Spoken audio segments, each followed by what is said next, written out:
Cheide.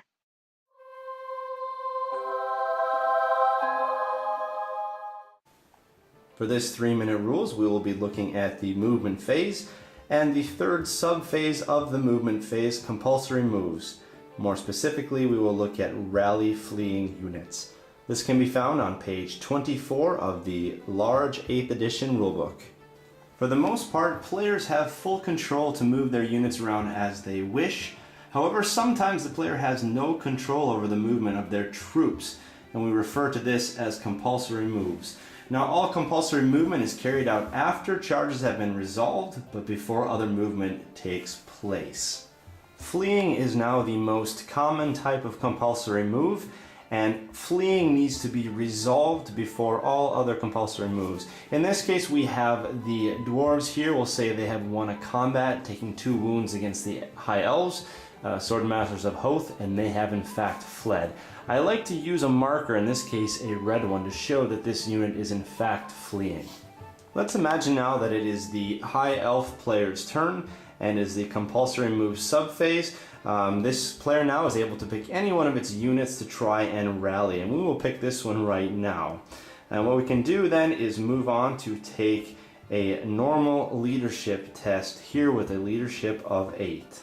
Before doing that, we should just remind you that if this unit started to flee in this turn, it cannot attempt to rally. It will have to wait until the next compulsory movement subphase. So let's roll this out now. We have a leadership of an 8, and we pull it off with an 8. So we will say that this unit successfully rallies, and what we can do then is to remove that marker, to turn them around in place to face down their enemy.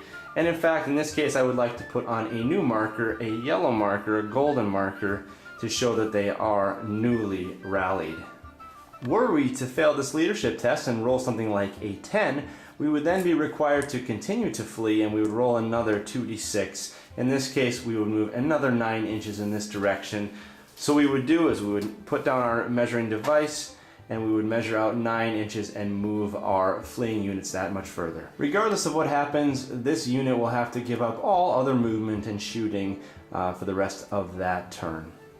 One final important point we can make here is that in rallying troops, any unit that has dropped below 25% of its starting number of models in the unit is considered so incredibly demoralized that it can only rally on double ones, what is called insane courage. In this example, we began here with 10 models, and now we have dropped down to 2 models. And we will say now that because we have 2 models, we only have 20% of the starting value of that unit, so we will need to roll double ones to rally here. Insane courage, can we do it? No, a 6 and a 1. So that will now have to be rolled for the continued fleeing of 6 more inches, which will bring them out this direction.